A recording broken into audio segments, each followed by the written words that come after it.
હાય everyone, Tapon science એકેડમીની online lecture સિરીઝમાં બધાનું સ્વાગત છે. નમસ્કાર બધાને. દ્રવ્ય અને વિકિરણના દ્વૈત સ્વભાવ આપણો લેક્ચર નંબર 8 રહેશે, જે આપણા આજનો છેલ્લો લેક્ચર રહેશે આ ચેપ્ટરનો.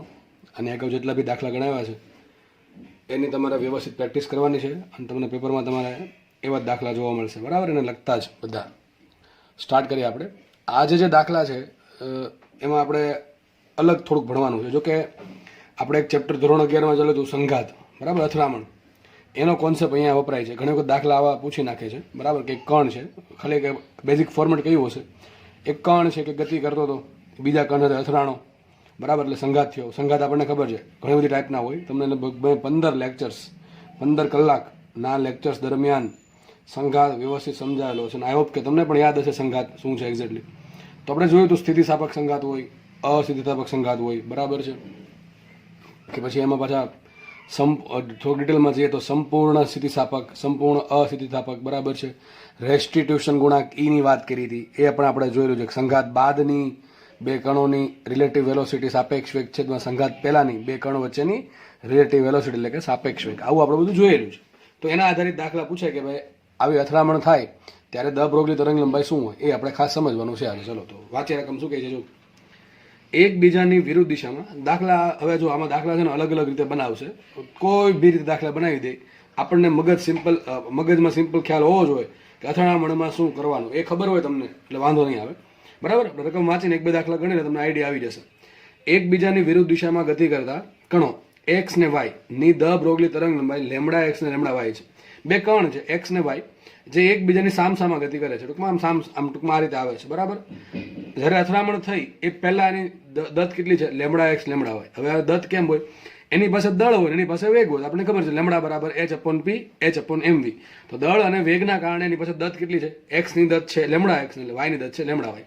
આગળ લખે છે તેમની વચ્ચે સંપૂર્ણ અસ્થિતિસ્થાપક. કેવો સંઘાત થયો? સંપૂર્ણ અસ્થિતિસ્થાપક. આપણને આનો મિનિંગ ખબર છે. મેં તમને કીધું હતું જ્યારે સંપૂર્ણ અસ્થિતિસ્થાપક સંઘાત થાય ત્યારે બંને પદાર્થ ચોંટી જાય છે, બરાબર છે. બંને પદાર્થ ચોંટી જાય છે, તમને યાદ હશે. સંઘાત થવાથી ત્રીજો કણ ઝેડ બને તો ઝેડની દત્ત કેટલી હોય? બસ સિમ્પલ દાખલો છે. શું કહે છે? બે કણ છે એક્સ ને વાય, સામસામા ગતિ કરે છે. શરૂઆતમાં દત્ત આપી લેમડા એક્સ લેમડા વાય, બંને વચ્ચે સંઘાત થયો સંપૂર્ણ અસ્થિતિસ્થાપક. તો સંઘાત બાદ જે ત્રીજો કણ બન્યો ઝેડ, બરાબર, બે ચોંટવાથી નવો કણ બન્યો, એને નામ આપ્યું ઝેડ. તો ઝેડની દત્ત કેટલી હોય? દાખલો એકદમ સિમ્પલ છે, તમને યાદ હશે. દાખલા સંઘાતના મેં તમને કીધું હતું કે એક જ કોન્સેપ્ટ આવે, રેખીય વેગમાનનું સંરક્ષણ, કુલ ઉર્જાનું સંરક્ષણ. અને પછી આમાં સૂત્રમાં જવું હોય તો સૂત્ર તમને ઈને લખાવ્યા હતા, બરાબર છે. એ આપણે સૂત્રમાં નહીં પડીએ અત્યારે, આપણે જસ્ટ દાખલો સિમ્પલ રેખીય વેગમાનથી સોલ્વ કરી નાખશું, બરાબર છે. કંઈક આવું દોરી શકીએ.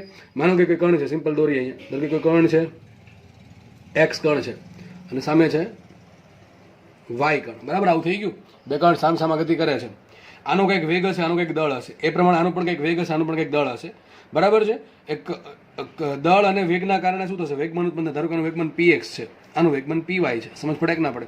તો આ x નું પ્રારંભિક વેગમાન px, y નું પ્રારંભિક વેગમાન py. પણ એક વસ્તુ બાકી છે કે ભાઈ વેગમાન છે એ સદિશ રાશિ છે, એટલે એકને આપણે ધન કેવું પડે ને એકને ઋણ કેવું પડે. આવું કેમ ખબર પડે? અરે સાહેબ, બે વિરુદ્ધ દિશામાં છે એટલા માટે. x નું ધારો કે આ દિશામાં છે તો y નું વિરુદ્ધ દિશામાં હશે. જો આને ધન x માનો દિશા, તો આ દિશા ઋણ x માનવી પડે. આ દિશા ધન x છે તો આ દિશા ઋણ x થાય.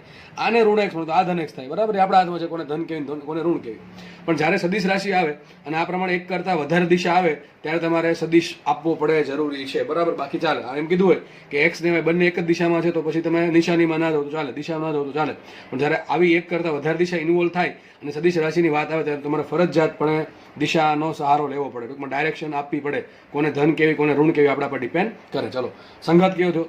સંઘાત થયો સંપૂર્ણ અસ્થિતિસ્થાપક. આપણને ખબર છે કોઈ પણ ટાઈપનો સંઘાત શું થાય? હંમેશા રેખીય વેગમાનનું સંરક્ષણ થાય. લખીએ અહીંયા, રેખીય વેગમાનના સંરક્ષણ પરથી શું લખ્યા? તમને યાદ હશે લખતા આપણે, તંત્રનું પ્રારંભિક રેખીય વેગમાન બરાબર તંત્રનું અંતિમ રેખીય વેગમાન. પ્રારંભમાં આ બે વસ્તુ છે. ધારો કે બંને ભેગા થઈને ઝેડ બનાવ્યો.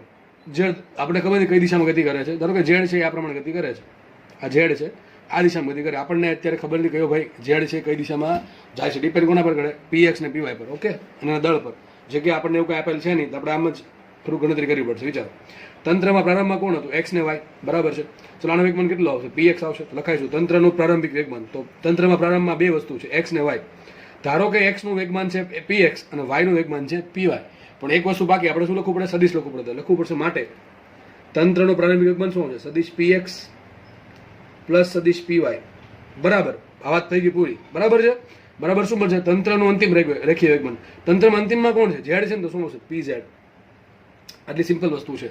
જે લોકો નવીન લાગતું એને ભાઈ કાર્ય ઉર્જા પાવર અને સંઘાતના લેક્ચર બધા જોઈ લેવા, બરાબર. પ્લેલિસ્ટમાં તમને મળી જશે મારી ચેનલ પર. તો પીએક્સ પ્લસ પીવાય બરાબર પીઝેડ, આટલી ખબર પડી ગઈ. તો હવે આપણે આમાં કિંમત મૂકવાની છે પીએક્સ ની, પીવાય ની, પીઝેડ ની. આપણે પીઝેડ શોધશું તો મને દત્ત મળી જાય. સૂત્ર શું આવે? વિચારો, આ ઝેડ ની દત્ત શું આવશે? લેમડા ઝેડ બરાબર શું આવે? H upon PZ. સમજ પડે કે ન પડે? વાત થઈ ગઈ પૂરી. મને માંગ્યું શું? ઝેડ નું વેગમાન નથી માંગ્યું, મને ઝેડ ની દત્ત માંગી છે. એક સ્ટેપ આગળ 11મા ધોરણમાં શું માંગતા? ઝેડ નું વેગમાન શોધો. આ શું કીધું? ઝેડ ની દત્ત શોધો. પણ ઝેડ ની દત્ત ક્યારે મળે? ધ પ્રોબેબિલિટી વેવલેન્થ ક્યારે મળે? ઝેડ નું તમને વેગમાન મળે તો એચ અપોન પી. સિમ્પલ વસ્તુ થઈ ગઈ. તો મને મારે પીઝેડ શોધવાનું છે. પીઝેડ શોધવા માટે મને પીએક્સ ને પીવાય આપેલા હોવા જોઈએ, બરાબર છે. પીએક્સ પીવાય આપેલા હોવા જોઈએ. મને પીએક્સ પીઓ નથી આપ્યા, મને એક્સ અને વાય ની દત્ત આપેલ છે. કેટલી? લેમડા એક્સ અને લેમડા વાય. તો મને એમ કહો પીએક્સ પરથી લેમડા એક્સ શું લખાય? લેમડા એક્સ બરાબર આવશે એચ અપોન પીએક્સ. આટલી સિમ્પલ વાત. અને લેમડા વાય બરાબર શું આવશે? એચ અપોન પીવાય. ખબર પડે કે ના પડે? કેમ? કારણ કે જો વાય નું વેગમાન પીવાય હોય તો વાય ની લેમડા શું આવશે? લેમડા વાય બરાબર એચ અપોન પીવાય. આટલી ખબર પડી ગઈ. તો આ ત્રણ વસ્તુ યાદ રાખજો. ત્રણ વસ્તુ યાદ રાખજો. આ વસ્તુ આમાં જસ્ટ કિંમત મૂકવાની છે. પરંતુ કિંમત મૂકતા પહેલા આ કિંમત કેવી છે? અદિશ. આ ભાઈ તરંગ લંબાઈ છે, અદિશ રાશિ છે. આ સદિશો છે તો સદિશ પેલા કાઢવા પડે. સદિશ ક્યારે નીકળે? સદિશ તો જ નીકળે તમને એનો ખબર હોય તો દિશા કઈ છે એ પ્રમાણે, બરાબર છે. જો બે સદિશો લંબ હોય તો શું કરવાનું કીધેલું છે, બરાબર છે. અમુક 60 ડિગ્રી ખૂણે શું કરવાનું બધું આપણે શીખવાડેલું છે, બરાબર છે. પણ અહીંયા આપણને સીધી વાત છે કે પીએક્સ ને પીવાય કેવા છે? વિરુદ્ધ દિશામાં. કઈથી ખબર પડે છે? અહીંથી ખબર પડે. વિરુદ્ધ દિશામાં ગતિ કરે. તો હું જો પીએક્સ ધન કરું તો પીવાય શું કેવું પડે? ઋણ કેવું પડે? લખાઈશું અહીંયા. અહીં લખી નાખું. જો સદિશ પીએક્સ નું પીએક્સ કરી નાખ્યું, બરાબર છે. માઇનસ કરી નાખું પીવાય, બરાબર શું આવશે? પીઝેડ. સમજ પડે કે ના? સદિશ કાઢી નાખ્યા. ઘણા અંદર સર સદિશ કાઢે માઇનસ ક્યાંથી આવ્યું અહીંયા? અરે ભાઈ વિચારો દોસ્ત, અહીંયા આ ધન એક્સ દિશા હોય તો આ કઈ દિશા થાય? ઋણ એક્સ થાય. તો વિચારો, અહીંયા જો આઈ કેરેટ હોય તો શું થાય? માઇનસ આઈ કેરેટ થાય કે ન થાય? તો આમ પણ લખી શકો તમે પીએક્સ આઈ કેરેટ પ્લસ પીવાય માઇનસ આઈ કેરેટ બરાબર પીઝેડ, બરાબર. પીઝેડ ની જે પણ દિશા હોય. હવે આ આઈ કેરેટમાંથી આઈ કેરેટ બાદ તો પીઝેડ પણ એક્સ દિશામાં જ આવે, આઈ કેરેટ જ આવશે. એટલા માટે ટૂંકમાં માઇનસ આવ્યું છે. સમજ પડે કે ના પડે? હવે તમને ચોખ્ખું કંઈ કીધું છે કે એક દિશામાં ગતિ કરે છે, એટલા માટે આપણે આઈ કેરેટ લખી ના શકીએ, બરાબર. એટલે સિમ્પલ કે જો આ પીએક્સ ધન એક્સમાં હોય તો આ ઋણ એક્સમાં હોય તો વચ્ચે શું આવશે? માઇનસ આવશે. અને બેની બાદ બાકી તેને શું મળશે? પીઝેડ મળશે. સિમ્પલ વાત. જો પીએક્સ મોટું હશે તો પીઝેડ છે એ પીએક્સ દિશામાં આવશે, અને જો પીવાય મોટું હશે તો પીઝેડ છે એ પીવાય દિશામાં, ટૂંકમાં કે ઋણ દિશામાં આવશે. સિમ્પલ વસ્તુની વાત થાય છે. સિમ્પલ એકદમ કોન્સેપ્ટની વાત થાય છે જે ધોરણ 11માં શરૂઆતના ચેપ્ટરમાં શીખવેલો છે, બરાબર. સિમ્પલ વસ્તુ છે એકદમ. આના પરથી કેમાં જવાય એ ખબર ન પડે. ચેપ્ટર નંબર 4માં જવું, સદિશ ભણાવેલા છે એમાં, બરાબર. બે સદિશો વિરુદ્ધ દિશામાં હોય, બરાબર. અને સરવાળો શું થાય? પીએક્સ માઇનસ પીવાય થાય, બરાબર, દિશાના કારણે. ઓકે. હવે જસ્ટ ખાલી કિંમત મૂકેલ, વાત થાય પૂરી. ચલો પીએક્સ બરાબર વિચારો, લખી દઉં નીચે. લેમડા એક્સ બરાબર શું લખાય? એચ અપોન પી એક્સ ને અહીં પી એક્સ આવશે. મને એમ કે આપણે પીએક્સ મૂકવાનું છે. પીએક્સ બરાબર શું આવશે? પીએક્સ બરાબર H upon lambda x. Simple વસ્તુ વાત થાય છે, બરાબર છે. આગળ વાત કરીએ. લેમડા વાય બરાબર શું આવશે? એચ અપોન પીવાય. તો પીવાય બરાબર શું આવશે? H upon lambda Y. અને લેમડા ઝેડ બરાબર શું આવશે? H upon P Z. જો ઝેડ નું વેગમાન પીઝેડ હોય તો એનું દત્ત શું આવશે? લેમડા ઝેડ બરાબર એચ અપોન પીઝેડ. તો પીઝેડ બરાબર શું લખાય? H upon lambda Z. આવું કેમ કર્યું? મારે પીએક્સ પીવન પીઝેડ ની કિંમત મૂકવી પડશે, બરાબર. તો મૂકી દઈએ. પીએક્સ બરાબર લખાય એચ અપોન લેમડા એક્સ, તો લખશું H upon lambda X minus રાખશું પીવાય બરાબર શું લખશું? H upon lambda Y. H upon lambda Y બરાબર પીઝેડ બરાબર શું આવશે? H upon lambda Z. શું આવશે? H upon lambda Z. એ ઉપરથી એચ ઉડી ગયા, બરાબર. બધામાંથી કોમન નીકળે એચ ઉડી ગયા તો શું વધે? 1 અપોન લેમડા એક્સ. અમારો જવાબ આવી ગયો 1 upon lambda X minus 1 upon lambda Y બરાબર 1 અપોન લેમડા ઝેડ. સમજ પડી ગઈ? આટલી ખબર પડી ગઈ? ઓકે. ચલો બધાને ખબર પડી ગઈ છે આટલી. ઓપ્શન પર ડિપેન્ડ કરે. જો તમને આ સ્વરૂપે આન્સર આપ્યો તો વાત થઈ ગઈ પૂરી. હજી કદાચ આવું કરી શકો કે આને અહીંયા ગુણો અને અહીંયા ગુણો, બંને એકબીજા સાથે ગુણીને ઊંધું કરી નાખો તો લખાશે આ પ્રમાણે. પણ લેમડા ઝેડ બરાબર શું લખાશે? Lambda X lambda Y. Lambda X lambda Y છેદમાં શું આવશે? Lambda Y minus lambda X. આ તમારો જવાબ, બરાબર છે. ધન રાખવાનું. કેવું રાખવાનું? ધન. તમને એવું લાગે કે લેમડા વાય મોટા છે તો lambda Y minus lambda X લખવાનું. તમને એમ લાગે કે લેમડા એક્સ મોટા, શું લખવાનું છે? Lambda X lambda Y. ટૂંકમાં માનંગ કરી દેવાનું. શું કરી દેવાનું? માનંગ. કેમ માનંગ કરવાનો સાહેબ? માનંગ એટલા માટે કરવાનું તરંગ લંબાઈ ઋણ ન હોય. કોઈ પણ તરંગની તરંગ લંબાઈ ઋણ હોય નહીં. સમજ પડે છે કે નહીં? આ થોડીક મેથેમેટિકલ વાત થઈ ગઈ પણ સમજવી જરૂરી છે. તરંગ લંબાઈનો આન્સર ઋણ ના આવે એટલા માટે માનક કરી દીધો છે. ટૂંકમાં અહીંયા તમારો આન્સર આવી શકે લેમડા એક્સ લેમડા તો આ ધન છે, આ ધન છે, પણ બેની બાદબાકી છે એ કેવી છે કે કહી ના શકીએ, કારણ કે આપણે કીધું નથી કે કોણ મોટું છે ને કોણ નાનું છે. બરાબર છે, લેમડા એક્સ મોટા કે લેમડા વાય નાના એ આપણને કીધું નથી, આપણે માનકમાં લખી નાખ્યું ટૂંકમાં. ઇન શોર્ટ આમ પણ લખી શકો તમે ભાઈ, ઉપર તો ચલો માનકની જરૂર નથી કારણ કે ગુણાકાર છે, આમ પણ લખી શકો lambda X minus lambda Y માનકમાં, અથવા માનકમાં lambda Y minus lambda X. સમજ પડી ગઈ? તો આ દાખલો એકદમ સિમ્પલ છે. બરાબર, આમાં કાંઈ અઘરું છે નહીં, સિમ્પલ વસ્તુ છે. સંઘાત આવેલા શું કરવાનું? રેખીય વેગમાન સંરક્ષણ. હવે એ તમને ત્યારે સમજાવેલ છે ને અત્યારે સમજાવું છું. નેક્સ્ટ દાખલો લઈએ એક બે આવા. જો બે કણો એક્સ અને વાય એકબીજાને કાટખૂણે લેમડા એક્સ અને લેમડા વાય દત્તથી સંપૂર્ણ અસ્થિતિસ્થાપક રીતે અથડાય તો અંતિમ જે કણ બને ઝેડ એની દત્ત શોધવાની છે. આગળનો દાખલો છે અને જેવો જ દાખલો છે. ખાલી ફરક શું છે? બસ આટલો ફરક છે. આગળના દાખલામાં બંને કણો એકબીજાની વિરુદ્ધમાં અથડાણ હતા, એ કાટખૂણે અથડાય છે. તો કઈ નહીં, દિશામાં ફરક પડે, દિશામાં ફરક પડે જવાબમાં ફરક પડે, બાકી કોન્સેપ્ટમાં કઈ ફરક પડે સમજી લઈએ. સપોઝ કે માની લો કે લેશું આપણે, માનો કે કોઈ કણ લઈ લે એક્સ, ધારો કે આ દિશામાં ગતિ કરતો હતો, નીચેથી કંઈક વાય આવે છે. બરાબર, સમજી લો સિમ્પલ, વાય છે આ પ્રમાણે ગતિ કરે છે. બરાબર છે, એક કણ છે એક્સ એ આ દિશામાં ગતિ કરે છે, વાય એક કણ બીજો કણ છે વાય ધારો કે ઉપર તરફ ગતિ કરે છે. બરાબર છે, સમજો કે બે એકબીજાને કાટખૂણે ગતિ કરે છે, ટૂંકમાં આ પ્રમાણે ગતિ થઈ ને એકની આમ ને એકની આ રીતે. બરાબર છે, 90 ડિગ્રી ખૂણે. તો બંને વચ્ચે કંઈક અથડામણ થશે, અથડામણ થવાથી નવો કણ બન્યો ઝેડ, કારણ કે બંને ચોંટી જશે. સંપૂર્ણ અસ્થિતિસ્થાપક મતલબ જ એ થાય કે કમ્પ્લીટલી નોન ઇલાસ્ટિક છે. બરાબર છે, કોલિઝન એટલે કે બંને કણ ચોંટી જશે. કયો કણ બનશે? ઝેડ બનશે. આપણે બધું નથી પડવાનું, સિમ્પલ આપણે એટલું વિચારવાનું છે કે ઝેડની દત્ત ક્યારે મળે. બરાબર છે, તો સૂત્ર શું આવશે? વિચારો, બધા સૂત્ર આ જ આવશે. લેમડા એક્સ બરાબર શું આવશે? લેમડા એક્સ બરાબર એચ અપોન પી એક્સ. એ તો કંઈ ફરક નહીં પડે. ધારો કે એક્સ કણનું વેગમાન પી એક્સ છે, દિશા કઈ છે આપણને ખબર છે. લેમડા વાય બરાબર શું આવશે? H upon P Y. અને લેમડા ઝેડ બરાબર શું આવશે? H upon P Z. અહીંયા પણ આપણે તમને હમણાં ખબર પડશે કે P x P Y P ઝેડની જરૂર પડશે, કરતા બનાવી નાખીએ. પી એક્સ બરાબર શું આવશે? પી એક્સ બરાબર આવશે H upon lambda X. P Y બરાબર શું આવશે? H upon lambda Y. અને પી ઝેડ બરાબર શું આવશે? H upon lambda. આટલું થઈ ગયું, ત્રણ વસ્તુ. આ ત્રણ વસ્તુ ક્લિયર થઈ ગઈ એટલે 10 ખાલી કિંમત મૂકવાની છે. શું મૂકશું આપણે? કોઈ પણ સંઘાત માટે તમે લખવાનું આ પ્રમાણે કે કોઈ પણ પ્રકારના સંઘાત માટે રેખીય વેગમાનના સંરક્ષણ પરથી શું લખાશે? તંત્રનું પ્રારંભિક રેખીય વેગમાન, હું શોર્ટમાં બતાવું છું. બરાબર છે, ઇક્વલ ટુ તંત્રનું અંતિમ રેખીય વેગમાન. આટલું થઈ ગયું. હવે તમારે પ્રારંભમાં કોણ હતા? બે કણ હતા, પી એક્સ ને પી વાય. કંઈ પણ ખબર ના હોય દિશાની, આપણે શું લખવાનું? સદિશ પી એક્સ પ્લસ સદિશ પી વાય બરાબર શું બને? સદિશ પી ઝેડ. અમારે ઉપરથી સદિશ હટાવવા છે. ચલો, આગળ તો ખબર હતી કે બે સદિશો વિરુદ્ધ દિશામાં છે, તો આપણે ડાયરેક્ટ બાદબાકી કરી નાખી. એ પ્રમાણે બે સદિશો એક જ દિશામાં શું કરો? સરળો કરો સીધો. સદિશ કાઢીને વચ્ચે સરવાળો. વિરુદ્ધ દિશામાં 180 ડિગ્રીની ખૂણે શું કરવાનું? માઇનસ મૂકવાનું. બરાબર, તો આપણને બધાને ખબર છે. પણ સાહેબ અહીંયા શું કરવાનું? અરે બધાને ખબર છે. હું તમને એમ કહું કે એક સદિશ એ છે, ધારો કે સદિશ એ આ પ્રમાણે છે, સદિશ બે આ પ્રમાણે છે. બરાબર છે, બંનેનો સરવાળો થઈને સદિશ સી બને છે. તો સીનું સૂત્ર શું આવે કોઈ પણ ખૂણા માટે? આપણને ખબર છે, C square is equal to શું આવશે? A square plus B square plus 2ab cos θ. બધાને ખબર છે શું આવશે? C square is equal to A square plus B square plus 2ab cos θ. કંઈ ખબર ન પડે મૂકી દો, ચલો વાંધો નહીં. ટૂંકમાં તમને જનરલ વસ્તુ કરાવું છું. અહીં કોઈ પણ ખૂણો આપે એના માટે. ચલો, તો શું સૂત્ર આવશે? P X square plus P Y square plus સૂત્ર કંઈક આવું હતું, જો આવું યાદ કરો. C square is equal to લખી દઉં અહીંયા, C square is equal to A square plus B square plus 2ab cos θ. તો આપણા માટે એ કોણ છે? અહીંયા પી એક્સ છે, બી કોણ છે? પી વાય છે. બંને બને છે, બંનેનો સદિશ સરળો થઈને શું બને છે? ઝેડ બને. ટૂંકમાં લખા છે આ પ્રમાણે, સદિશ સી બરાબર સદિશ એ પ્લસ બી હોય તો સી સ્ક્વેર બરાબર A square plus B square plus 2ab cos θ. એ પ્રમાણે અહીંયા P X square plus P Y square બરાબર 2px py cos θ બરાબર શું આવશે? પી ઝેડ નો વર્ગ. આટલી સિમ્પલ વસ્તુ છે. બરાબર છે, ઓકે. ચલો આગળ વધીએ આપણે. તો પી એક્સ પી વાય અને થીટા બરાબર. એમાં થીટા કેટલા છે? કાટ ખૂણે એક્સ અને વાય બીજાને કાટ ખૂણે છેદે છે. થીટા કેટલો આવશે? થીટા બરાબર 90 ડિગ્રી મૂકો તો આપણને ખબર છે કોસ 90 શું થશે? 0 થાય. કોસ 90 થાય 0. કોસ 90 ડિગ્રી શું થાય? 0. તો આખું પદ ઉડી ગયું. આખા પદ બરાબર શું છે? 0 લખાઈશું. માટે લખાશે P X square plus P Y square બરાબર પી ઝેડ સ્ક્વેર. જે લોકોને ડાયરેક્ટલી ફાવે છે અહીંથી એના પરથી લખતા, એના વચન સ્ટેપ લખવાની જરૂર નથી. બરાબર છે, એટલે કે અત્યારે લખી નાખું ચોપડામાં, જ્યારે એક્ઝામમાં દાખલો પૂછાવો કંઈક ત્યારે લખવાની જરૂર છે નહીં. એમ ખબર પડે. જો આઈ કેરેટ હોય તો જે કેરેટ થાય. આઈ કેરેટ ને જે કેરેટનો સરવાળો તમને ખબર છે શું કરવાનું? દરેક ઘટકનો વર્ગનો સરવાળો. બરાબર, ઘટકોના વર્ગનો સરવાળો કરવાનો. ઓકે, હવે જસ્ટ તમારે શું મૂકવાનું છે? કિંમત મૂકવાની છે. ચલો, પી એક્સ શું આવશે? પી એક્સ આવશે એચના છેદમાં લેમડા એક્સનો વર્ગ. તો શું આવશે અહીંયા?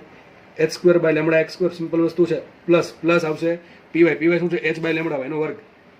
H square upon lambda Y square is equal to P Z square. P Z શું આવશે? H square upon lambda Z આટલી ખબર પડી ગઈ. તો શું ઉડી ગયા બધી જગ્યાથી? h² ઉડી ગયા. સિમ્પલ તમારો આન્સર શું આવશે? 1/λz² is equal two 1/λx² plus 1/λy². હવે એક કામ કર્યું સાથે, જો તમારો આન્સર અહીંયા આવી ગયો છે, આ તમારો જવાબ છે જ અહીંયા, બરાબર છે, આગળ વધવાની જરૂર છે નહીં આમાં કંઈ. અથવા એવું લાગે તો વર્ગમૂળ કાઢી શકો તમે કે ભાઈ 1/λz is equal two under root 1/λz is equal two under root આખું આ પદ આવશે, બરાબર. એમ કરી શકો તો એક સ્ટેપ ઈ કરજો. અને કદાચ માનો કે આગળ જવું હોય તો શું કરવાનું? લસા લેવાનું. તો અહીંયા શું છે? λy², અહીંયા આવશે પ્લસ λx², અને છેદમાં શું છે? λx², λy². તો લખી દો. ચલો ને ભાઈ, શું ઉતાવળ આપણે છે? તો આવું કંઈક લખાશે. λz² બરાબર શું આવશે? λz² આવું આવશે. λx² ઉપર લખું તમારા માટે. λz² બરાબર શું આવશે? λx² પ્લસ λy² છેદમાં શું આવશે? λx² plus λy². આવું આવ્યું. એનું વર્ગમૂળ કરો તો ઉપર શું આવશે? ઉપર આવું આવશે λx λy. સિમ્પલ. અને છેદમાં ડાયરેક્ટ હું આ લખવા માંગતો હતો λx² પ્લસ λy². આ તમારો જવાબ. આ પણ આપી શકે તમે ઓપ્શનમાં, બરાબર છે. આ તમારો જવાબ આવી ગયો. એક દાખલો હોમવર્કમાં આને કહેજો #1 કરીને છે ને કોમેન્ટમાં આન્સર લખી નાખજો. શું ક્વેશ્ચન છે? ક્વેશ્ચન એવો છે કે બંને કણો છે એકબીજા કાટખૂણે નહીં પણ 120 ડિગ્રીના ખૂણે અથડાતા હોય અને ત્રીજો કણ બનતો હોય ઝેડ, તો ઝેડમાં દત્ત કેટલી હોય? θ બરાબર 120 માટે તમારે દાખલો ગણવાનો છે. એટલે ભાઈ કંઈ ફરક નહીં પડે, ખાલી -120 આવશે, બરાબર. થોડુંક સાદું રૂપ અલગ આવશે. તમારો આન્સર સોરી કોમેન્ટમાં નહીં લખતા, કોમેન્ટમાં કદાચ ખૂબ અઘરું પડે. લખી શકાતો લખી દો તમારી રીતે આ પ્રમાણે, બરાબર છે. બાકી ચાલશે, કોમેન્ટમાં નહીં લખતા, બરાબર. ઓકે, તમારો બુકમાં તો લખજો જ, બરાબર. કારણ કે થોડુંક થિયોરિટિકલ ક્વેશ્ચન છે. કોમેન્ટમાં લગભગ ટાઈપ કરો, તમને ફાવતું હોય ટાઈપિંગ તો લખવાનું, બાકી તમારા બુકમાં તો લખજો. ઓકે, θ બરાબર 120. તો પણ તમને જો આગળ દાખલો કરાયો તો કે એમાં શું હતું? 180 મૂકો તો ખબર પડી જશે. 2px py cos x80 થાય કેટલા? -1. તો શું આવશે? px² plus py² -2px py. એને શું કહેવાય? px - py આખાનો વર્ગ કહેવાય, બરાબર કે નહીં? બરાબર આવશે pz². તો pz બરાબર શું? px - py. હવે એ લખવાની ડાયરેક્ટ જરૂર, આવું બધું કરવાની જરૂર નથી. એ દાખલામાં 180 આપણે શું થાય? 2 ની બાદબાકી આવે, 0 આપે તો સરવાળો આવે, બાકી કોઈ પણ ખૂણો આપે તો આ પ્રમાણે ગણતરી થશે, બરાબર. દાખલા બધા ઈઝી છે. આમાં જેટલા બી દાખલા ગણાવો એટલા ઓછા આમાં. ઓકે, કેમ કે દાખલા બનાવો એટલા બને 30 ડિગ્રીની ખૂણે, 60 ડિગ્રીની ખૂણે, 90 ડિગ્રીની ખૂણે, 120 ડિગ્રીની ખૂણે, 150ના ખૂણે, ટૂંકમાં કેટલા દાખલા બને વિચારી શકો તમે જાતે. ઓકે, બસ કોન્સેપ્ટ સિમ્પલ આ જ છે. ખૂણો બદલે એટલે સાદું રૂપ બદલશે, સાદું રૂપ બદલે એટલે જવાબ બદલે. પણ કોન્સેપ્ટ આવડી ગયો તો આપણે ભવિષ્યમાં એક્ઝામમાં કોઈ પણ ખૂણો આપે આપણે પાછા પડીએ નહીં. પણ એક વસ્તુ યાદ રાખવાની કે આ વસ્તુ ખબર પડવી જોઈએ પહેલાં. સંઘાત થયો એટલે યાદ રાખજો, સંઘાત થયો એટલે આ વસ્તુ આવશે, બરાબર. ઓકે, ચલો આગળ વધીએ આપણે. હજુ એક દાખલો ગણીએ આપણે. જો શું છે? જો ન્યુક્લિયસ એ ની દત્ત લેમડા એ છે. હવે તમને તરંગ લંબાઈ આપી, બરાબર. દ દોડી તરંગ લંબાઈ તો તમને વેગમાન જ આપે. માનો ને કે ન્યુક્લિયસ એની દત્ત લેમડા એ છે. આગળ લખે છે તે બે સમાન ન્યુક્લિયસ, એક ન્યુક્લિયસ હતું એ, એના બે સમાન એટલે શું થાય? દળ સરખા હશે. તે બે સમાન ન્યુક્લિયસ બી અને સી માં વિભંજન પામે છે. ટૂંકમાં માનો ટુકડા થાય છે. અથવા ન્યુક્લિયસમાં ખબર ન પડે માનો કે બોમ્બ લખ્યું છે, બોમ્બ છે, જેની બોમ્બ છે કેપિટલ એ, એની દત્ત આપી આપણે લેમડા એ બોમ્બના બે ટુકડા થયા, સમાન ટુકડા, એટલે બેન દળ કેવું સરખું હશે, બરાબર છે. બે ટુકડા છે બી અને સી. આગળ લખે છે બી એ એની દિશામાં અને સી એ એની વિરુદ્ધ દિશામાં ગતિ કરે છે. સી નો વેગ બી કરતા અડધો. જો આ વસ્તુ બહુ મહત્વની છે, દાખલો ગણવા માટે આ લાઈન સૌથી મહત્વની, કે સી નો વેગ બી કરતા અડધો છે. જો લેમડા બી બરાબર x ટાઈમ્સ લેમડા એ હોય અને લેમડા સી બરાબર y ટાઈમ્સ લેમડા એ હોય તો આપણે x ને y શોધવાનું. ટૂંકમાં એમ તમને કહે છે કે બીજા બી છે, બી ટુકડો જે છે, બી જે ન્યુક્લિયસ છે એની તરંગ લંબાઈ x લેમડા એ સ્વરૂપે કેટલી આવે, અને જે ત્રીજો ટુકડો છે બીજો ટુકડો છે લેમડા સી એની બીજો ટુકડો જે સી છે એની તરંગ લંબાઈ લેમડા સી છે, એ પેલો ટુકડો જે એ હતું એની સ્વરૂપે શું આવે એ આપણે શોધવાનું છે. વિચારો, દાખલો ગણવો અઘરો લાગતો હોય તમને તો ડાયાગ્રામ દોરી દો. માનો કે એક ટુકડો છે એ, બરાબર છે. ટુકડો કયો હતો? એ ટુકડો હતો. એ કઈ ગતિ કરતો હતો. ધારો કે વી જેટલા શું રાખશો વેગ? વી એ રાખીએ, નહીં વી એ રાખીએ, ચલો ને. વી એ જેટલા વેગથી ગતિ કરતો હતો. માનો કે ટુકડો એ જે છે એ વી એ જેટલા વેગથી ગતિ કરતો હતો. બોમ્બ, માનો કે બોમ્બ જ છે. અચાનક એનું વિભંજન થયું. વિભંજન થવાથી બે ધારો કે દળ છે કેટલું રાખશું આપણે? સ્મોલ એમ, બરાબર. સ્મોલ એમ રાખશું. બે ટુકડા થયા. એક ટુકડો ધારો કે બેનો બી અને બીજો ટુકડો બીનો કયો? સી. પહેલા ત્યાં વાંચતા જઈએ આપણે. આગળ લખ્યું છે કે બે સમાન ન્યુક્લિયસ, સમાન એટલે શું થાય? બે સરખા ટુકડા થયા. આનું દળ હતું એમ, તો આ દળ કેટલું હશે? m/2 તો આનું દળ m/2 આવશે, આનું દળ m/2 આવશે. આપણા દાખલા બોમ્બ વાળા દાખલા સંઘાતમાં ગણેલા છે, બરાબર છે. આગળ લખે છે, બરાબર, એટલું આપણે એટલું કરી નાખ્યું. આગળ લખે છે બી એ એની દિશામાં, ટૂંકમાં બી ક્યાં જાય છે? એની દિશા. તો એની દિશા આ છે, બી પણ આમ જશે. ધારો કે બીનો વેગ છે વીબી, કેટલો છે? વીબી. ઓકે, આટલું લખ્યું. બી એ એની દિશામાં અને સી એ એની વિરુદ્ધ દિશામાં. ટૂંકમાં સી ટુકડો છે આ પ્રમાણે ગતિ કરતો હશે. એનો વેગ આ દિશામાં, તો બીનો વેગ પણ આ દિશામાં, સીનો વેગ આ દિશામાં. સી એ એની વિરુદ્ધ દિશામાં ગતિ કરે છે અને આગળ લખે છે સીનો વેગ બી કરતા અડધો છે. સીનો વેગ બી કરતા અડધો, તો લખાઈશું અહીંયા સીનો વેગ કેટલો હશે? V B by two. કેટલો હશે? V B by two. આટલી ખબર પડી ગઈ? અડધો છે. જો તો ટૂંકમાં આપણે લેમડા બી લેમડા શોધવાનું છે. સિમ્પલ વસ્તુ છે ભાઈ. તમને યાદ રાખ્યું હતું મેં કે જ્યારે બોમ્બ ફૂટવાના દાખલા આવે ત્યારે એક જ વસ્તુ આવે, શું? રેખીય વેગમાનનું સંરક્ષણ. તો લખીએ આપણે અહીંયા સિમ્પલ એ જ વસ્તુ છે, રેખીય વેગમાનના સંરક્ષણ પરથી. ભાઈ ધોરણ 11 જ ચાલે એમ માનો, કારણ કે આમાં એક જ વસ્તુ ખાલી એડ થઈ. શું સૂત્ર આવ્યું? લેમડા બરાબર h બાય પી. એમાં આપણે પી હતું, એમાં થોડુંક આમાં એક સ્ટેપ આગળ કે લેમડા બરાબર h બાય પી મૂકવાનું છે, બસ. બાકી બધું બેઠું છે. તો રેખીય વેગમાનના સંરક્ષણ પરથી શું લખાય? તંત્રનું પ્રારંભિક રેખીય વેગમાન બરાબર તંત્રનું અંતિમ રેખીય વેગમાન. શું લખાય છે? તંત્રનું પ્રારંભિક રેખીય વેગમાન બરાબર તંત્રનું અંતિમ રેખીય વેગમાન. એટલે ખબર પડે કે ચલો તંત્રનો પ્રારંભમાં કોણ હતું? ખાલી એક જ ટુકડો હતો, કયો? એ. તો લખાય શું? સદિશ પી એ.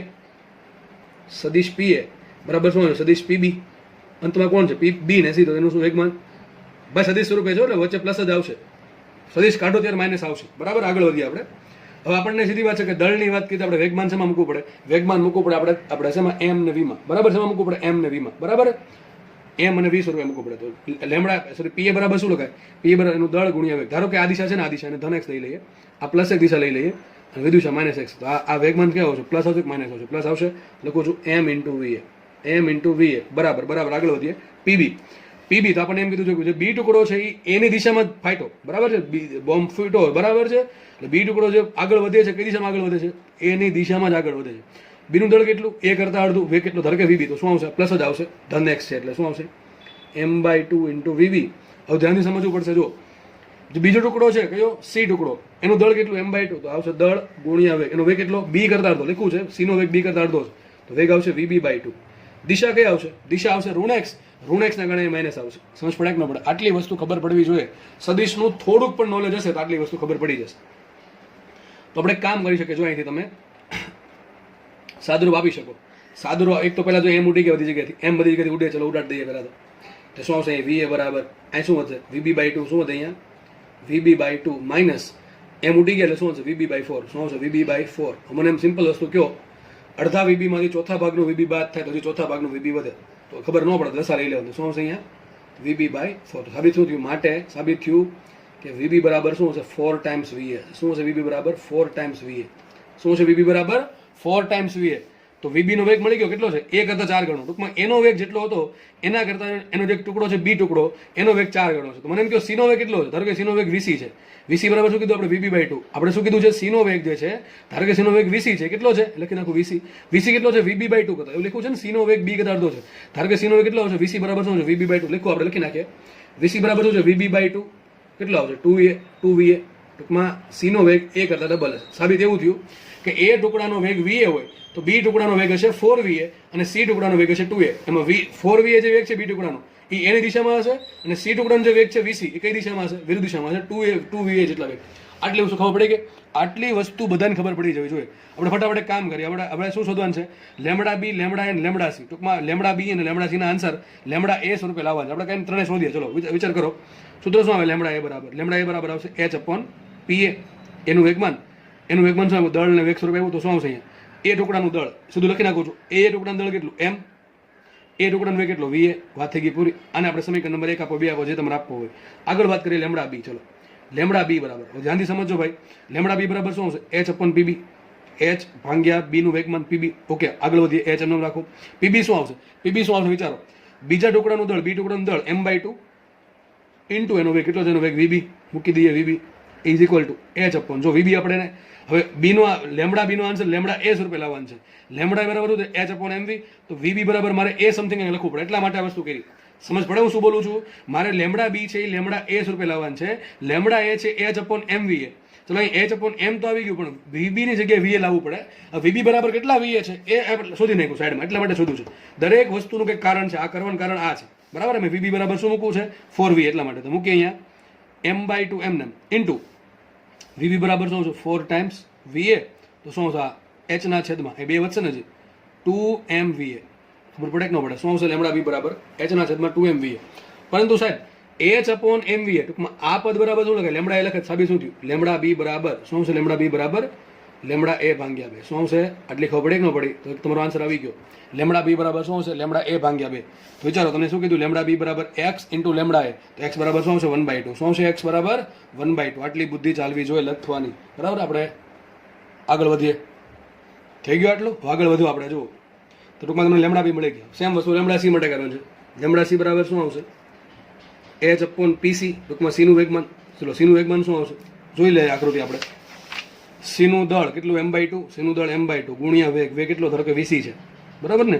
વીસી કેટલો છે? વીબી કરતા અડધો. વીબી કેટલા છે? 4va. તો વીસી બરાબર શું છે? 2va. તો મૂકીએ આપણે h upon m/2 into 2va. બરાબર. વીસી બરાબર શું મૂકીએ? 2va. 2 ઉડી ગયા. શું આવ્યું? h/mva. શું આવ્યું? h/mv. તો લેમડા સી બરાબર શું આવ્યું? લેમડા સી બરાબર છેલ્લે આવ્યું, ભેગું કરી દઈએ. લેમડા સી બરાબર શું આવ્યું? h upon mva. પણ સાહેબ h અપોન mva તો લેમડા એ કહેવાય. શું આવ્યું? લેમડા એ. તો સાબિત શું થયું? સાબિત થયું આવું, લેમડા સી બરાબર લેમડા એ અને લેમડા બી બરાબર આવ્યું લેમડા એ ભાગ્યા 2. તમને માંગ્યું શું? માંગ્યું તમને એક્સ ને વાય શોધવાનું કીધું છે. તો લેમડા બી બરાબર એક્સ ટાઈમ્સ લેમડા એ હોય તો લેમડા બી બરાબર એક્સ ટાઈમ્સ લેમડા એ. તો એક્સ બરાબર શું આવશે? એક્સ બરાબર આવશે અડધું 1/2. અને શું લખ્યું છે? લેમડા સી બરાબર વાય ટાઈમ્સ લેમડા એ. તો લેમડા સી બરાબર વાય ટાઈમ્સ એટલે કોઈનું હતું શું? 1 હોય. શું આવશે? વાય બરાબર 1. આ તમારા જવાબ આવી ગયા. એક્સ ને વાય શોધો. બરાબર છે? તમારા જવાબ અહીંયા આવી જાય છે. દાખલો ઇઝી છે, કેલ્ક્યુલેશન વધારે છે, પણ આવી કેલ્ક્યુલેશનથી તમે ટેવાયેલા છો. બરાબર. હવે તો નેક્સ્ટ દાખલો જોઈએ આપણે. જો દાખલો, આ દાખલો જોવાનો જ પહેલાં. એમ દળનો કણ વી વેગથી સ્થિર પડેલા m/2 દળ સાથે સંપૂર્ણ સ્થિતિસ્થાપક સંઘાત અનુભવે. સંપૂર્ણ સ્થિતિસ્થાપક સંઘાત અનુભવે તો સંઘાત બાદ તેમની દત્તનો ગુણોત્તર શોધો. વિચારો શું કહે છે. જો હવે એક કામ કરીએ, આવું કંઈક દોરી દઈએ આખું, તમને ખબર પડે. મને કંઈક દળ છે અહીંયા, એનો વેગ v છે. ધારો કે હું m1 કહી દઉં છું. m1 બરાબર m આપ્યા અને v1 બરાબર v આપ્યા. એક દળ છે m1, એનું મૂલ્ય m છે. એ v1 બરાબર v વેગથી ગતિ કરતો હતો, આગળ વધે છે. એની આગળ એક m/2 દળનો પદાર્થ પડ્યો. કેટલો પડ્યો? તો m2 બરાબર શું આપ્યા મને? m/2. એના માટે v2 કેટલા છે? 0. પ્રારંભિક વેગ 0 છે. બંને વચ્ચે સંઘાત થયો. તમને યાદ હોય તો આવું આપણે કરતા હતા. આવું આપણે આકૃતિ દોરતા હતા. ક્યાં? યાદ કરો, સંઘાતના દાખલામાં. તમને યાદ હશે, જેને 15 લેક્ચર વ્યવસ્થિત જોયા હશે, ફરી પાછા ક્યારેક રિવિઝન કર્યા હશે તો યાદ હશે. ભાઈ યાદ રાખજો, તમે કદાચ વ્યવસ્થિત રીતે લેક્ચર જોયા હોય, 15 સારી રીતે લખ્યું હોય, દાખલા ગણ્યા હોય, પ્રેક્ટિસ કરી હોય, બરાબર છે, બીજા દાખલા સોલ્વ કર્યા હોય, છતાં પણ તમે જો એ રિવિઝન નહીં કરો તો તમને ધીમે ધીમે ભૂલાતા જશે. એ પાક્કું છે. ભૂલાવાના સેન્સમાં એટલે કે કોન્સેપ્ટ તો ખબર જ છે, પણ એને તાજો કરવો પડે. એ તાજો તો જ થશે જો આપણે રિવિઝન કરશું તો. જે લોકોને એવું લાગતું હોય મને સંઘાત ધીમે ધીમે ભૂલાઈ ગયો છે, જ્યારે સાહેબે ભણાવ્યો હતો, જ્યારે લેક્ચર જોયા હતા ત્યારે મને વ્યવસ્થિત આવડતું હતું સંઘાત, કોલિઝન, પણ અત્યારે થોડીક તકલીફ પડે છે સમજવામાં. તો હજી કહું છું, રિવિઝન કરજો. રિવિઝન વગર તમારે કોઈ પણ એક્ઝામમાં માર્ક્સ નહીં આવે. કોઈ પણ એક્ઝામમાં માર્ક્સ નહીં આવે. આ કડવી સચ્ચાઈ છે, યાદ રાખજો. એટલે જેટલી વસ્તુ છે, રિવિઝન જેટલું મહત્વ છે એટલું કોઈ મહત્વ નથી તમારે. બરાબર છે? એકાદ ચેપ્ટર કોઈને વાંચવાનું રહી ગયું હોય, હોશિયાર વિદ્યાર્થી કેવું હોય, માનો કે એટલે એક્ઝામ્પલ છે, તો એકાદ ચેપ્ટર કદાચ વાંચવાનું રહી ગયું હોય તો ચાલે, તો એટલો ફરક નહીં પડે. પણ સામે જેટલા બી ચેપ્ટર, બરાબર છે, ફિઝિક્સમાં ધારો કે 30-31 ચેપ્ટર છે, પણ 30 ચેપ્ટરનું જો રિવિઝન નહીં થયું હોય ને તો બહુ અઘરી તકલીફમાં મુકાઈ જશો. એટલે હું એમ કહેવા માંગુ છું કે તમે રિવિઝનનું મહત્વ સમજો દો. ઘણાને એવું હોય આપણે એક વખત વાંચી નાખ્યું છે એટલે મનમાં આ બધું યાદ રહી જાય. નહીં થાય. આ બની શકે દાખલા આવડી જાય, પણ જેવું ટફનેસ લેવલ વધારે, હાર્ડનેસ લેવલ વધારે, તેના માટે રિવિઝન તો કરવું જ પડે. થશે એવું ધીમે ધીમે તમને 12મું યાદ રહેતું જશે ને 11મું ભૂલાતું જશે. જો આવું થયું તો તમારા માર્ક્સ નહીં આવે. એના માટે તમારે ફરજિયાતપણે ધોરણ 11નું રિવિઝન કરવું જ પડશે. જે લોકો જેટલી જલ્દી આ વસ્તુ સમજી જશે એના મને સ્કોર કહેજો, ઘણો બધો સારામાં સારો સ્કોર આવશે. એ બધી નીટની એક્ઝામ હોય, જીની એક્ઝામ હોય. બરાબર, દાખલો ગણીએ આપણે અત્યારે તો સેમ વસ્તુ આપણે સંઘાતમાં કરતા હતા. બરાબર, 15 લેક્ચર ભણ્યા હોય 15 કલાકમાં, 15 કલાકથી વધારે છે આમ તો. આ પ્રમાણે બરાબર સ્ટાર્ટમાં આવું છે. સંઘાત પહેલા આ કન્ડિશન છે કે એક m દળનો કણ v વેગથી ગતિ કરતો હતો, આગળ એક m/2 દળનો પદાર્થ પડ્યો છે, સ્થિર પડ્યો. શું કીધું છે? સ્થિર પદાર્થ, સ્થિર પડેલા પદાર્થ સાથે કયો સંઘાત અનુભવ? સંપૂર્ણ સ્થિતિસ્થાપક સંઘાત અનુભવ. ધારો કે સંઘાત બાદ પેલા પદાર્થનું દળ તો કે બદલે નહીં, દળ તો એમ જ છે. બરાબર, એમ જ છે. ધારો કે એનો વેગ થઈ ગયો v1 અને બીજો કણ જે છે એનો વેગ થઈ ગયો v2. બરાબર, દળ શું છે? m/2. સાહેબ હવે શું કરવાનું? તમારે ક્વેશ્ચન એવો છે, સંઘાત બાદ તેની દત્તનો ગુણોત્તર. અને દત્ત શું આવશે? લેમડા બરાબર h/p ને તો કે 1 કહો તો શું આવશે? લેમડા 1 બરાબર h/p1. p1 તમને મળી જશે m × v1 કરીને.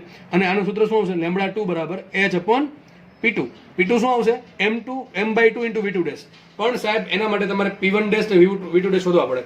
v1 v2 ક્યાંથી મળશે? તમને ખબર છે સૂત્ર, સંપૂર્ણ સ્થિતિસ્થાપક સંઘાતનું સૂત્ર છે m1 m2 વાળું. તમને ખબર હશે બધાને. બરાબર છે? એ ફરજિયાત અહીંયા મૂકવાનું છે અને એમાં ગણતરી કરીને તમારે આન્સર લાવવાનો છે. સૂત્ર યાદ છે ને બધાને? v1 ડેશ બરાબર કંઈક આવું કીધું હતું, m1 માઇનસ m2 છેદમાં m1 plus m2 v1 plus 2m2 v2 છેદમાં m1 plus m2 into v2. આ સૂત્ર પરથી એવું તમને v2 ડેશનું મળશે. યાદ કરજો, તમને લખાવેલું છે, લગભગ પહેલા કે બીજા લેક્ચરમાં સાબિત કરાવ્યું હતું, લગભગ સાબિત કરાવેલું છે. બરાબર, જોઈ લેજો તમે. ઓકે, અને કિંમત મૂકવાની એટલે તમને v1 ડેશ મળશે ને v2 ડેશ મળશે. જેવા v1 ડેશ v2 ડેશ મળે એટલે તમારે શું શોધવાનું? p1 શોધવાનું. આ શોધવાનું p2. m into v1 dash p1 મળશે, m by 2 into v2 dash p2 મળશે. જેવું p1 p2 મળે શું કરવાનું? λ1 બરાબર h બાય p1 ને λ2 બરાબર h બાય p2. બરાબર છે? આપણે કામ કર્યું, λ1 λ2 અલગ શોધજો, પછી ભાઈ ગુણોત્તર શોધો. ગુણોત્તર બરાબર માંગ્યો છે, ચલો ઠીક છે, પણ λ1 ને λ2 અલગ અલગ માંગે તો આપણે આવડવું જોઈએ. તો કે ગુણોત્તરમાં ખાલી h ઉડે, બાકી તમારે શોધવું પડશે. ગુણોત્તર આવો આવશે, λ1 ભાગ્યા λ2 બરાબર શું? p2 by p1. વાત થઈ પૂરી? તો p2 બાય p1 તમારે શોધવા પડે. એના માટે તમારે તો ઉડી જશે, પણ v1 ડેશ ને v2 ડેશ શોધવા જ પડશે. બરાબર, એટલું તમે જાતે કરજો, દાખલો સિમ્પલ છે એટલા માટે. ઓકે, નેક્સ્ટ ક્વેશ્ચન સોલ્વ કરીએ. જો આ દાખલો કાલે જે ગણ્યો હોય જેવો દાખલો છે, થોડુંક એક સ્ટેપ આગળ છે, કઈ વાંધો નહીં આપણને. ચલો શું કહી દેજો?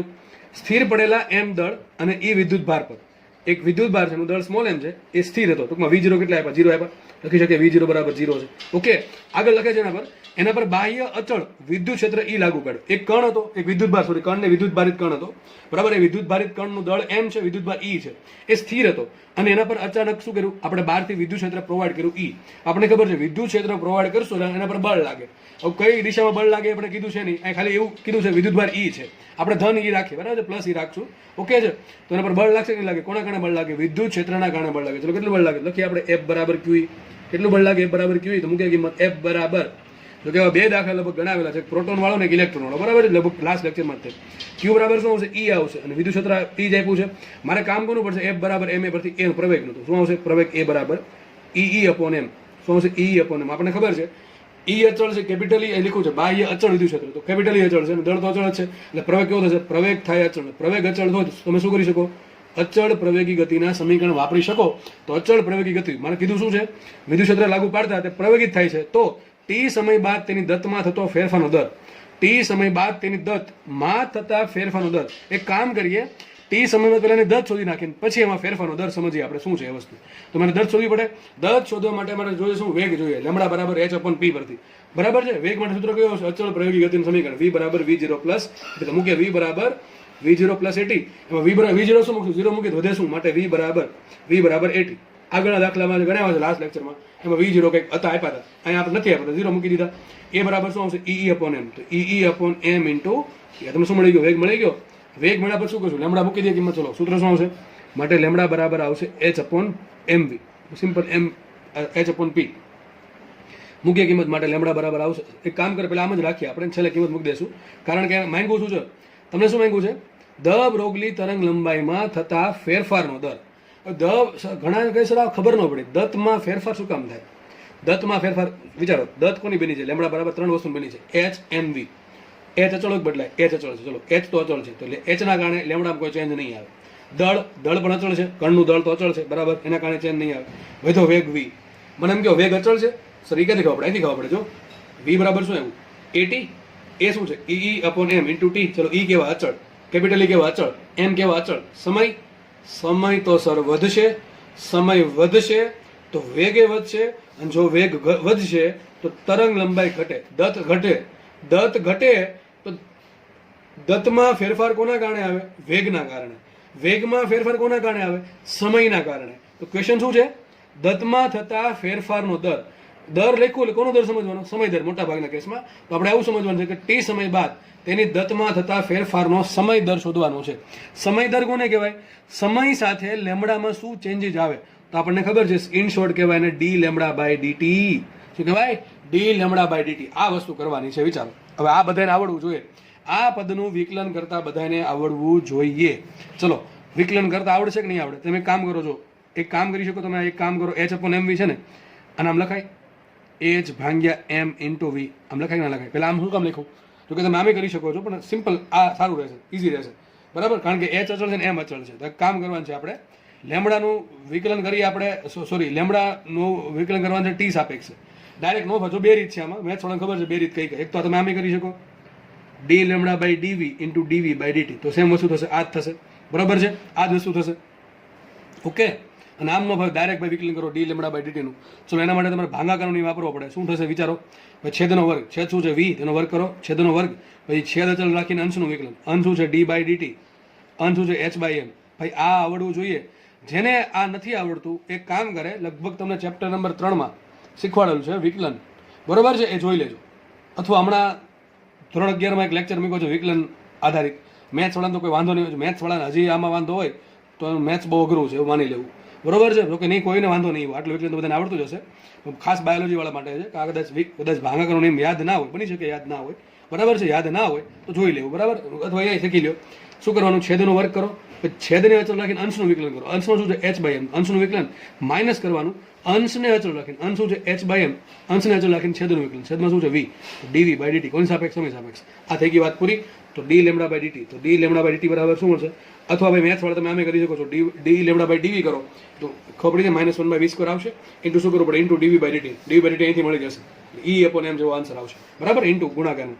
ફટાફટ આપણે અહીંયા આગળ વધીએ તો છેદમાં 20² એમને આવશે, છેદમાં 20² એમને રાખો, છેદમાં 20² એમને રાખો. વિચારો અહીંયા જુઓ શું છે, વી એમને રાખીએ આપણે, D by D T into H by M. H by M આ કઈ અચળ છે, અચળનો વિકલન શું આવે? 0, આખું પદ થઈ જાય, આગળનું 0 થઈ જશે, માઇનસ, જો આખું પદ 0 થઈ ગયું, 0 ઇન્ટુ વી 0, આગળ એચ બાય એમ એમને વધશે, એચ બાય એમને વધશે, ઇન્ટુ ડીવી બાય ડીટી. હવે ડીવી બાય ડીટી આપણે શોધવા પડશે. ડીવી બાય ડીટી શું આવશે? અહીંથી આવશે. વિચારો વી કેટલા છે? ઈ અપોન એમ ઇન્ટુ ટી. લખી દઉં છું સાઈડમાં, વી બરાબર છે ઈ અપોન એમ ઇન્ટુ ટી. તો મને કહો ડીવી બાય ડીટી શું આવશે? ડીવી અપોન ડીટી બરાબર. ચલો આનું વિકલન કરો. ઈ બાય એમ તો અચળ છે, ઈ બાય એમ તો અચળ છે, અને ટીનું ટી સાથે વિકલન શું થાય? એક થાય. તો શું લખશું આપણે? ઈ અપોન એમ ઇન્ટુ આવશે ઈ અપોન એમ, બરોબર કે નહીં? આટલું લખાય કે નહીં? ખબર પડી ગઈ?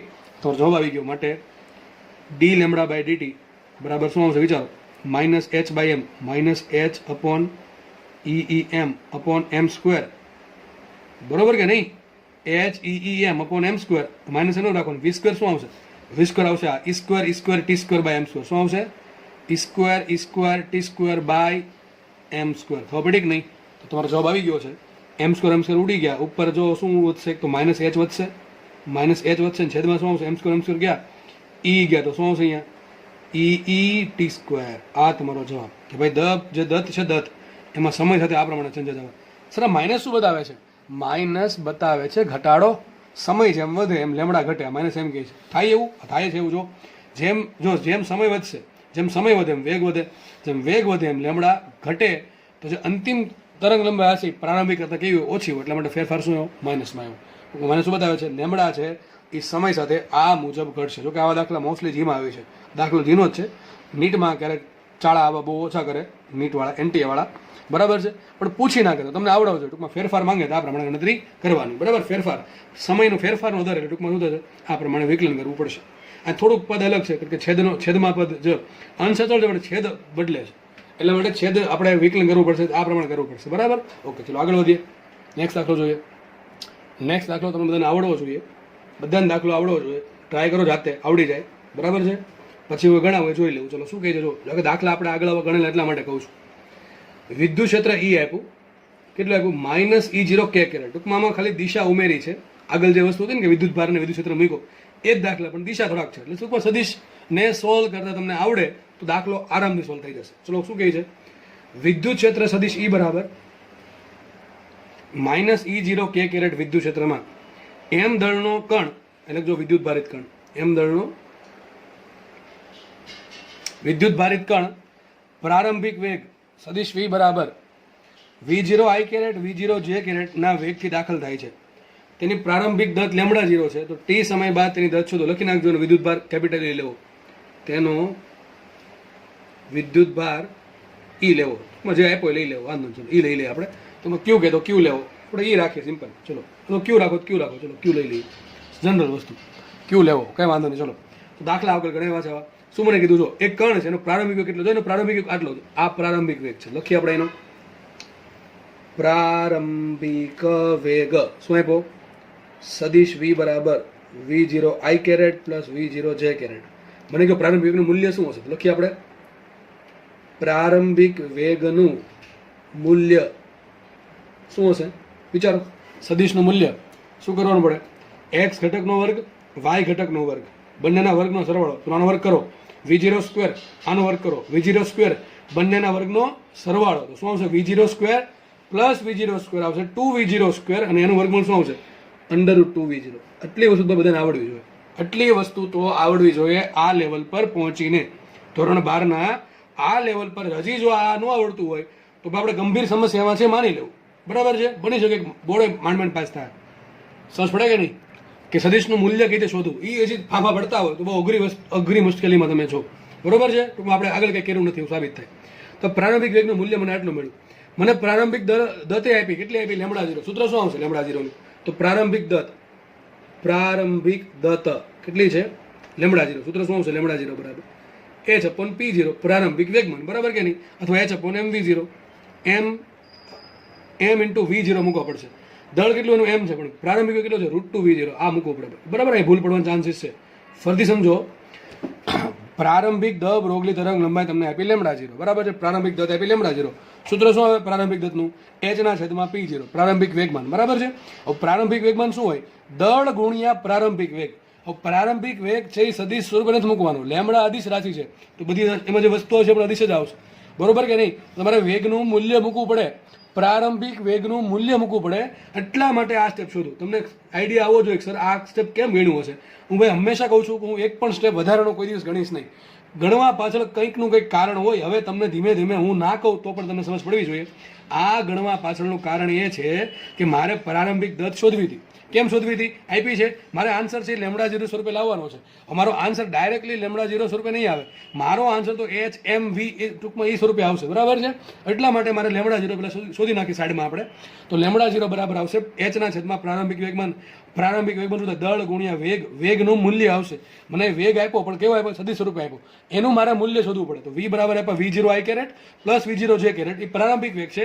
એનું મૂલ્ય શું આવશે? √2v0. શું આવશે? √2v0. તો પ્રારંભિક વેગમાન શું આવશે? દળ ગુણ્યા પ્રારંભિક વેગ. તો આવશે m √2v0. લખીએ શું અહીંયા? λ0 બરાબર આવશે h/√2mv0. આ તમારો આપણે સમીકરણ નંબર 1 આપીએ. આગળ રકમ વાંચીએ.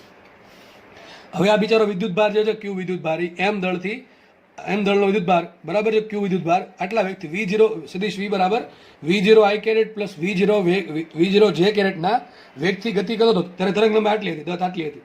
અચાનક શું થયું? એના પર આપણે બહારથી સદિશ e બરાબર -e0 i કેરેટ જેટલું વિદ્યુત ક્ષેત્ર પ્રોવાઈડ કર્યું. તો આટલું વિદ્યુત ક્ષેત્ર પ્રોવાઈડ કર્યું તેના પર બળ લાગે. શું લાગે? બળ લાગે. ચલો કયું બળ લાગશે વિચારો. સદિશ f બરાબર શું આવશે? સદિશ f બરાબર q સદિશ e. કેમ સર સદિશ સ્વરૂપે આવ્યા? અત્યાર સુધી આપણે સદિશ મૂક્યું નતું. અહીંયા કેમ મૂકવું પડે છે? અહીંયા મને બધી વસ્તુ સદિશમાં આપી એટલા માટે મૂકવું પડે છે. જો ખાલી એમ કીધું હોત કે વિદ્યુત ક્ષેત્ર e બરાબર -e0 છે, સોરી ખાલી e0 છે, તો આપણે આ બધું કંઈ કરવાની જરૂર નથી. અત્યારે સદિશ મૂકવો પડશે. ચલો વિચારીએ. સદિશ f બરાબર શું આવશે? સદિશ f બરાબર ચલો q કેટલા છે? q તો q જ છે. q જ છે. સદિશ e કેટલા છે? સદિશ e છે -e0 k કેરેટ. આપણે આમ જ રાખશું. શું આવશે? -e0 k caret. મારે તમને ખબર છે કે બળ કરતા પ્રવેગની જરૂર પડે તો આપણે શું કરીએ? f બરાબર મૂકી દઈએ m સદિશ. શું મૂકી દઈએ? m સદિશ. ભાઈ f સદિશ રાશિ તો એ પણ સદિશ રાશિ થાય લખાઈશું. માટે સદિશ એ બરાબર શું છે? સદિશ એ બરાબર આવશે આ લખાયા નામ -q/m × k કેરેટ. વિદ્યુત ક્ષેત્ર ઋણ દિશામાં લાગે છે, ઋણ k કેરેટમાં એટલે ઋણ ઝેડમાં. તો બળ પર ઋણ ઝેડમાં લાગશે તો પ્રવેગ પણ ઋણ ઝેડ દિશામાં. માને શું બતાવે છે? દિશા બતાવે છે. કઈ દિશા? ઋણ ઝેડ. બરાબર છે, આપણે આમ રાખશું. આ તમને મળી ગયો પ્રવેગ. પ્રવેગ જોઈને મને કે અચળ કે બદલાય? જો ક્યુ અચળ, ક્યુ તો અચળ છે વિદ્યુત ભાર, એમ પણ અચળ છે જે કણ છે, દળ અચળ છે, e0 પણ અચળ છે. જો સદિશ e બરાબર -e0 k કેરેટ. e0 કેવા છે? અચળ છે. e0 અચળ છે. દિશા અચળ, ટૂંકમાં આખો પ્રવેગ અચળ છે. અને પ્રવેગ અચળ હોય, પ્રવેગનું મૂલ્ય અચળ છે અને પ્રવેગની દિશા અચળ છે. પ્રવેગ ક્યાં લાગશે? Only in the negative Z direction. બરાબર, ઋણ દિશામાં લાગશે, ઋણ ઝેડ દિશામાં, નેગેટિવ ઝેડ ડાયરેક્શનમાં. તો બધું અચળ છે તો આપણે શું કરીએ? અચળ પ્રવેગી ગતિના સમીકરણ લખી નાખીએ. પ્રવેગ અચળ. દાખલો એ જ છે પણ અહીં સદિશ સ્વરૂપે છે. બસ એટલો ફરક છે. સદિશ સ્વરૂપે દાખલો છે. આગળ દાખલો ગણાવે જેવો દાખલો છે. મૂકીએ આપણે. સૂત્ર શું આવશે? v બરાબર v0 પ્લસ પણ આપણે સદિશ સ્વરૂપે વાપરવું પડે. સદિશ v બરાબર શું આવશે? સદિશ v0 પ્લસ સદિશ a × t. મૂકીએ કિંમત ફટાફટ. સદિશ v બરાબર શું આવશે? સદિશ v બરાબર ચલો v0 કેટલા? v0 એટલે પ્રારંભિક વેગ. v0 એટલે પ્રારંભિક વેગ કેટલો? જો અહીંયા છે, દેખાય છે? આ છે. આખો લખવો પડશે. v0 i caret plus v0 j caret plus કરીએ પ્લસ સદિશ at. ચલો એ કેટલા છે? એ છે -QE0/m. બરાબર ને? આ એનું મૂલ્ય ઇન્ટુ t 12 લખીએ k કેરેટ. આટલી ખબર પડી કે ન પડી? આ તમારો આખો સદિશ વેગ આવ્યો, સદિશ સ્વરૂપે આવ્યો. સદિશ વી બરાબર પ્રારંભિક વેગ શું આવશે? v0 i caret plus v0 j caret plus સદિશ બરાબર શું છે? qe0 અપોન m, આગળ માઇનસ લખી નાખે t ઇન્ટુ k કેરેટ. આટલી ખબર પડી ગઈ? હવે મને કહો કે મારે દત શોધવી છે, ટી સમય બાદ દત શોધવી હતું. ટી સમય બાદ દત શોધવું શું પડે મારે? લેમડા બરાબર h અપોન mv. શું શોધવું પડે? h upon mv. પણ મારે ટી સમયનો વેગ મૂકવો પડે. આ ટી સમયનો વેગ સદિશ સ્વરૂપે મૂકવો પડે કે મૂલ્ય મૂકવું પડે? મૂલ્ય મૂકવું પડે, કારણ કે લેમડા સદિશ રાશિ નથી, અદિશ રાશિ છે, એનું ખાલી મૂલ્યની જરૂર પડે. તો મારે મૂકવું પડે વેગનું મૂલ્ય ટી સમય બાદ. તો ટી સમય બાદ વેગ આટલો છે સદિશ સ્વરૂપે, એનું મૂલ્ય શું હોય? તો તમને ખબર છે 3 ઘટક છે, આઈ કેરેટ, જે કેરેટ ને કે કેરેટ. તો કરવું શું પડે? દરેક ઘટકનો વર્ગનો સરવાળો ને વર્ગમૂળ. તો ડાયરેક્ટ લખી નાખું છું, વેગનું મૂલ્ય શું આવશે? વેગનું મૂલ્ય આવશે અંડર રૂટ દરેક ઘટકનો વેગનો દરેક ઘટકનો વર્ગનો સરવાળો ને વર્ગમૂળ કાઢી નાખ્યું. ચલો આનો વર્ગ શું થશે? v0 સ્ક્વેર, આઈ કેરેટનો ઘટકનો વર્ગ v0 સ્ક્વેર, જે કેરેટના ઘટકનો વર્ગ v0 સ્ક્વેર પ્લસ આ minus Q e0 t by m, એનો વર્ગ શું થાય? q square e0 square t square by m square. તો લેમડા શું છે? સીધું લખી નાખું છું, લેમડા બરાબર h અપોન mv. શું છે? h અપોન mv ને v કયો છે? આ છે મુખ્ય કિંમત. તો h અપોન mv માં શું આવશે? ચલો વિચારો. અહીં v0 પ્લસ v0 બરાબર. એક કામ કરે, m છે ને એમાં એક કામ અલગ પેજમાં લખું. તો છેલ્લે આપણે શું આવ્યું હતું? લેમડા બરાબર h અપોન mv આવું આવ્યું હતું ને. અને આપણે કિંમત મૂકવાની છે કોની? v ની કિંમત મૂકીએ. તો h એમને રાખો, છેદમાં m એમને રાખીએ, v આટલા છે. આ v0 square plus v0 square થશે 2v0 સ્ક્વેર. અંડર રૂટમાં લખીએ, અંડર રૂટમાં થોડુંક મોટું પદ છે, 2v0 સ્ક્વેર પ્લસ આવશે અહીંયા શું આવશે? q square e0 square t square by m. આટલું થશે કે નહીં? આ તમારો જવાબ છે. પરંતુ આપણે આન્સર છે ને લેમડા 0 સ્વરૂપે લાવવાનું. કોનું સ્વરૂપે લાવવાનું છે? લેમડા 0 સ્વરૂપે. એક કામ કરીએ, મારે લેમડા 0 સેટ કરવું તો મારે h જોઈએ. ચલો h તો આવી ગયો, m જોઈએ, m તો આવી ગયો. બે વસ્તુ જોઈએ, √2 તો આપણે ગુણી નાખશું, ભાંગી નાખશું. કામ કરીએ, v0 જોઈએ. v0 જોઈએ તો કામ કરીએ, v0 માંથી કોમન કાઢીએ. v0 સ્ક્વેર કોમન કાઢો તો લખાશે આવું. ધ્યાનથી સમજો, બાકી ઉપરથી જશે. લેમડા મેથેમેટિક્સ જ છે. h ના છેદમાં m એમનું રાખીએ. આમાંથી v0 સ્ક્વેર કોમન કાઢું. v0 સ્ક્વેર કોમન કાઢીશ, પણ મારે પહેલા અંડર રૂટ આપવું પડે. અંડર રૂટ થઈ જશે એનું v0. આવી ગયું v0. અહીંયા શું વધશે? અહીંયા વધશે 2 plus q square e0 square t square by m square v0. થઈ ગયું આટલું? આટલી વાત પતી ગઈ. હવે શું કરવું પડે? જો અહીંયા √2 છે બરાબર. તો h અપોન mv0 આવી ગયો, અને કામ કરે √2 વડે ગુણ નાખો અને √2 વડે ભાંગી નાખો. તો આ જે h અપોન √2 mv0 છે એના બરાબર શું લખાય? લેમડા 0. શું લખાય? લેમડા 0 લખી દઈએ. માટે લેમડા બરાબર આવશે √2 લેમડા 0. શું આવશે? √2 લેમડા 0 છેદમાં under root 2 plus q square e0 square t square by m square v0 square. આ તમારો જવાબ આવી ગયો. ઘણી વખત શું કરે? લસા લઈ લેશે. અહીંયા લસા લઈ લેશે એટલે છેદ કોમન થઈ ગયો, એટલે અંડર રૂટને શું આવશે? 2m સ્ક્વેર v0 સ્ક્વેર લખી દઉં બરાબર. લેમડા બરાબર અને છેદમાં શું આવશે? m square v square, m square v0 square. એનું વર્ગમૂળ કાઢો એટલે થશે m v0 ઉપર જશે, તો આમ પણ આવશે √2 m v0 લેમડા 0 છેદમાં આપે તો હવે ઓપ્શન આવો આપે તો 2 times m square v0 square plus q square e0 square t square. દાખલો સોલ્વ થઈ ગયો. આન્સર જોઈને વિચિત્ર લાગે, પણ દાખલો ઇઝી છે, ખબર છે મને. દાખલો ઇઝી છે. સદિશ થોડું કંઈ ફાવતું હોય છે ને, એને કંઈ આમાં અઘરું નથી ભાઈ. હા, ઘણાને શું લાગે દાખલો લેન્ધી હોય તો એને અઘરો લાગવા માંડે. ખબર નહીં કેમ. કોન્સેપ્ટ અઘરો હોય ભાઈ. આ ક્યારેક બને કે ભાઈ ઘડીક સમજ ના પડે, કોમ્પ્લિકેટેડ વસ્તુ હોય ઘડીક સમજ ના પડે, પણ એ સમજ પાડવા માટે થોડુંક પાછળનું બેઝિક ક્લિયર હોવું જોઈએ, જે દાખલામાં જરૂર છે.